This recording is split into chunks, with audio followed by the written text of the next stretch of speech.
Okay hi everyone. सो आज हम HCV का एक क्वेश्चन है दैट इज़ 26 उसका सेकंड पार्ट डिस्कस करेंगे। जो फर्स्ट पार्ट है वो हमने प्रीवियस वीडियो में डिस्कस किया था, तो ये सेकंड पार्ट इस वीडियो में हम डिस्कस करेंगे। अगर आपने पहले प्रीवियस वीडियो नहीं देखा है फर्स्ट पार्ट, देन पहले वो देख लो, बिकॉज उसका जो प्रोसीजर है जस्ट आपको रिपीट करना है फॉर दिस क्वेश्चन। एक्चुअली इस सर्किट में भी आपके पास सिमिट्री है। आप देखो 1 microfarad, then 2 microfarad and 3 microfarad, then 3 microfarad, 2 microfarad and 1 microfarad, और बीच में दो 4 माइक्रोफेरेड के कैपेसिटर्स लगे हुए हैं। तो क्या करना है आपको, इस सर्किट से पहले एक बैटरी कनेक्ट करो। ये जो बैटरी होगी, लेट्स से इसका जो पोटेंशियल और ईएमएफ है that is V. Now battery जो चार्ज सप्लाई करेगी that will be X plus Y plus Z, because हमें 3 पार्ट में इसको डिवाइड करना है। टॉप मोस्ट से लेट से एक्स जाता है, मिडल से वाई जाता है, और बॉटम से जेड जाता है। अब बाहर कितना आएगा, टॉप मोस्ट से जो ऊपर वाली ब्रांच है उससे जो चार्ज बाहर आएगा that will B Z, middle वाले से वाई आएगा, और लोवेस्ट से एक्स आएगा। ऐसा क्यों, प्रीवियस वीडियो में हमने डिस्कस किया था, एक बार मैं फिर से बता देता हूँ इस सर्किट के लिए। तो आप देखो, इस सर्किट में जब आप बैटरी कनेक्ट कर रहे हो, है ना, इस तरह से ये मैंने बैटरी कनेक्ट की, तो यहाँ से बैटरी ने चार्ज सप्लाई किया x plus Y plus Z. ऊपर x आया, बीच में y आया, और बॉटम में z आया। ना अगर मैं बैटरी की पोलैरिटी को रिवर्स कर देता हूँ, सेम सर्किट है, everything is same, just battery की पोलैरिटी को हम रिवर्स कर रहे हैं। So what will happen, battery again same charge supply करेगी x plus Y plus Z. But इस केस में क्या होगा कि आप देखो, by symmetry we can say कि चार्ज किस तरह से डिस्ट्रीब्यूट होगा। 1 माइक्रोफेरेड में एक्स चार्ज जा रहा था, तो यहाँ पे जो 1 माइक्रोफेरेड है वो बॉटम में, तो वहां से एक्स चार्ज जाएगा बाय सिमेट्री, है ना। 2 माइक्रोफेरेड से वाई जा रहा था, तो मिडिल से अभी भी वाई ही जाएगा। और 3 माइक्रोफेरेड से जेड जा रहा था, तो यहाँ पे जो 3 माइक्रोफेरेड है वो टॉप में है, सो वहां से जेड जाएगा। नाउ हम ये कह सकते हैं कि जब एक सर्किट में आप बैटरी की पोलैरिटी को रिवर्स करते हो, देन सर्किट के हर ब्रांच का करंट रिवर्स हो जाता है। व्हाट आई एम सेइंग कि अगर किसी सर्किट में बैटरी की सिर्फ पोलैरिटी को रिवर्स किया जाता है, देन उस सर्किट के हर ब्रांच का जो करंट का मैग्नीट्यूड है वो सेम रहता है, बट डायरेक्शन अपोजिट हो जाती है। तो जैसे मुझे यहाँ पे, है ना, 3 माइक्रोफेरेड से कितना करंट या चार्ज कह लो जाएगा, वो हमें निकालना है। सो यहाँ पे हमें पता है कि Z अंदर जा रहा था, सो यहाँ से Z बाहर आएगा। 2 माइक्रोफेरेड में Y जा रहा है अंदर की तरफ, सो यहाँ से Y बाहर आएगा। 1 माइक्रोफेरेड में X अंदर की तरफ, सो यहाँ पे X बाहर की तरफ, राइट। बस यही है। नाउ अगर आपको करंट निकालना, करंट या चार्ज है ना, सेम ही चीज़ है। सो यहाँ पे आप देखो कि मैंने क्या किया था, लेट्स से 2 पॉइंट ले लेते हैं। ये हो गया पॉइंट ए, और यहाँ पे हो गया पॉइंट बी। यहाँ से जो करंट, और यू कैन से चार्ज, बार बार मैं करंट बोलता हूँ, लाइक वो चार्ज और करंट सेम ही है, like rate of flow of charge is current. तो यहाँ से एक्स जा रहा है, यहाँ से वाई, और यहाँ से जेड, और यहाँ से जो बाहर आ रहा है, यहाँ से जेड बाहर आ रहा है, यहाँ से वाई, और यहाँ से एक्स। सो हम इजीली चार्ज निकाल सकते हैं। जो C1 है फर्स्ट कैपेसिटर, उसमें जो चार्ज होगा, हाँ लेट्स से Q1, उसकी वैल्यू कितनी होगी, कितना चार्ज पास करेगा इससे, x, तो ये हो जाएगा x। Q2 कितना होगा, कितना चार्ज पास करेगा सेकंड कैपेसिटर से, y। Q3 कितना होगा, this will be z, right. Q4 कितना होगा, Q4 होगा z, लाइक यहाँ से z चार्ज बाहर आ रहा है ना, राइट। Q5, हाँ ये फिफ्थ वाला कैपेसिटर है, इससे जो चार्ज बाहर आ रहा है वो है y, सो ये हो जाएगा y। और Q6 कितना होगा, कितना चार्ज पास कर रहा है इस सिक्स्थ कैपेसिटर से, that is x, right, x। अब Q7 कितना होगा, आप देखो Q7 कैसे निकालोगे। Q7 मीन्स ये जो सेवंथ कैपेसिटर है, इससे कितना चार्ज पास करेगा, यहाँ से x चार्ज आया और इस ब्रांच से z बाहर निकला, सो जो बचा हुआ है वो नीचे गया, राइट। कितना बच रहा है, x माइनस जेड। सो ये चार्ज पास करेगा सेवन्थ कैपेसिटर से, सो Q7 की वैल्यू होगी x माइनस जेड, राइट। फिर आप देखो कि नीचे गया x माइनस जेड चार्ज। अब यहाँ पे इस इंटरसेक्शन की अगर हम बात करें तो ये जो हॉरिजॉन्टल वाली ब्रांच है, यहाँ से y करंट आ रहा है और y करंट ही निकल जा रहा है।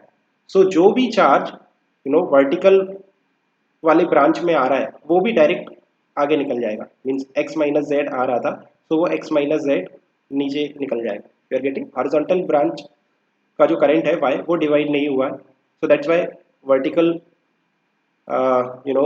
ब्रांच का भी जो करंट है वो वर्टिकल में ही रहेगा। तो ये x माइनस जेड हो गया ना।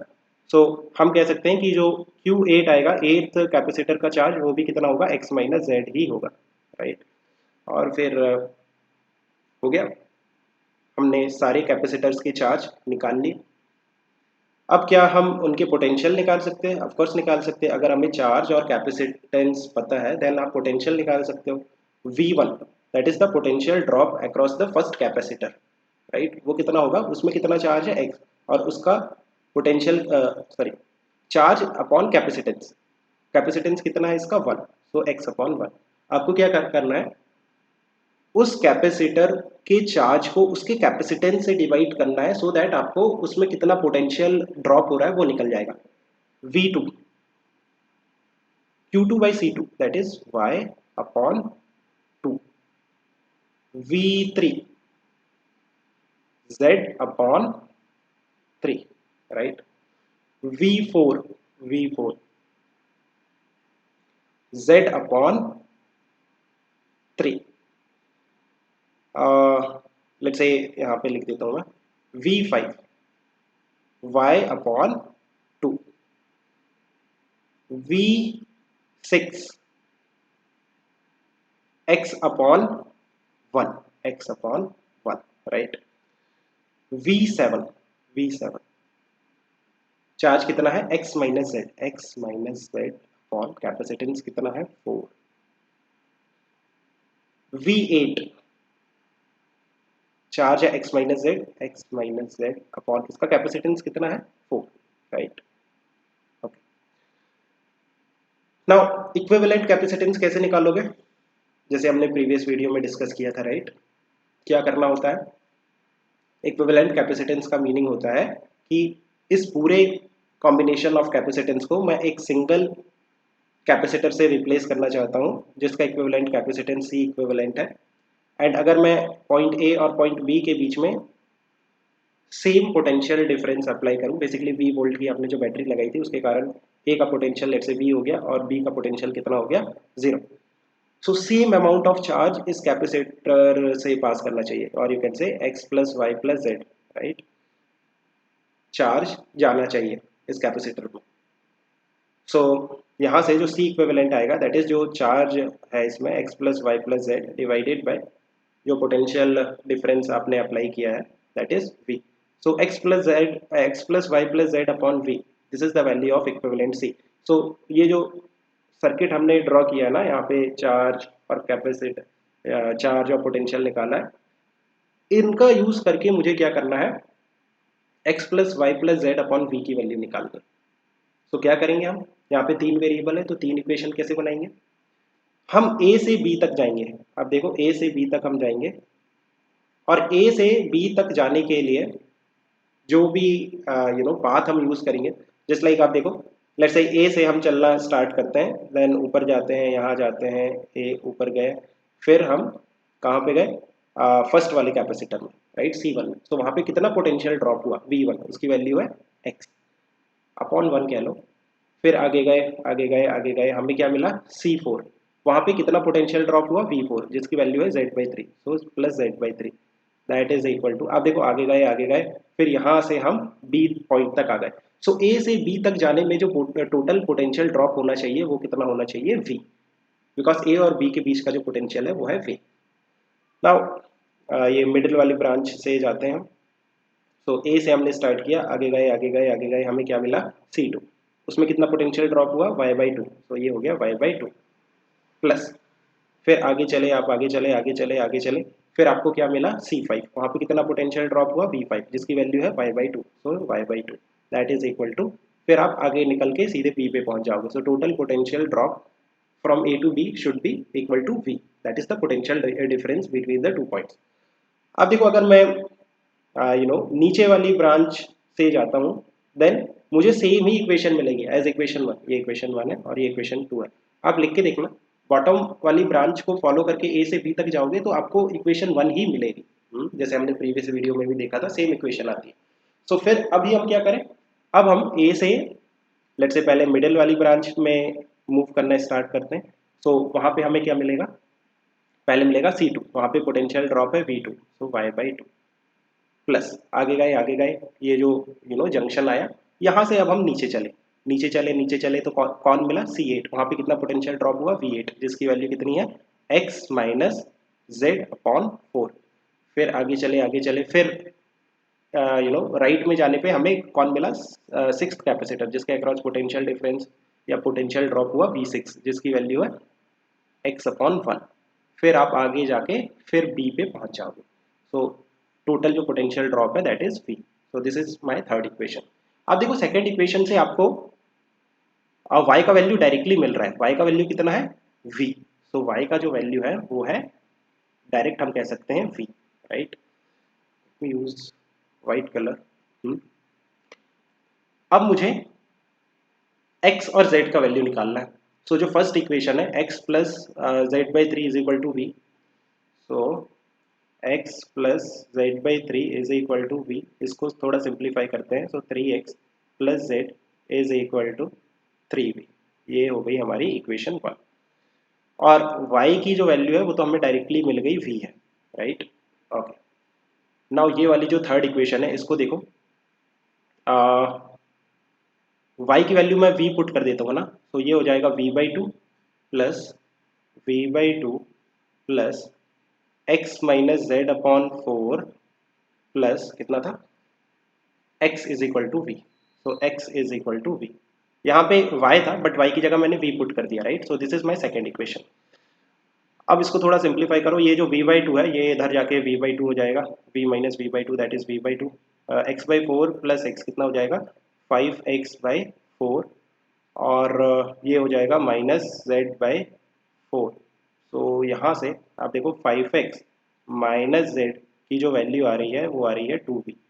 So let's say this is my equation second, right. ये इक्वेशन 1 रही और ये इक्वेशन सेकंड। इक्वेशन 1 और सेकंड को अगर मैं ऐड करूंगा तो देखो z और z कैंसिल हो जाएगा, 3x और 5x कितना हो जाएगा 8x। So 8x is equal to right hand side पे 2v और 3v को आप ऐड करोगे सो ये हो जाएगा 5v। सो यहाँ से x की वैल्यू आ जाएगी 5v डिवाइडेड बाई 8। x आ गया, y आ गया, z हम निकाल सकते हैं, z यहाँ से निकाल लेते हैं। जो z होगा that will B 3v minus 3 times of x। Now x की वैल्यू है 5v by 8, so 5v by 8। सो यहाँ से कितना आएगा 24 minus 15 that is 9v by 8, right? Check 24 minus 15, yes, so this is the value of z। अब आप देखो कि C इक्विवेलेंट क्या था, मैंने ऊपर लिखा था ना C equivalent is nothing but x plus Y plus Z upon V. So x y z हमें v के टर्म्स में मिल गए, तो हम क्या करेंगे x plus Y plus Z upon V निकालेंगे। जो C इक्विवेलेंट है that is x plus Y plus Z upon v। तो x की वैल्यू कितनी है 5v बाई 8, राइट। y की वैल्यू कितनी है, y की वैल्यू है v प्लस z की वैल्यू कितनी है 9v by 8 divided by v। This is the value of C equivalent. तो सबसे पहले तो v को कैंसिल कर दो, तो v जो है वो कैंसिल हो जाएगा। So it will be 5/8 plus 1 plus 9/8। 5/8 plus 9/8 कितना हो जाएगा 14/8, राइट। 14/8 प्लस 1, तो इसको हो जाएगा 7/4। तो इसको आप सॉल्व करो, so 11/4 this will be in microfarad। I hope you have understood। Keep working hard, best of luck, bye।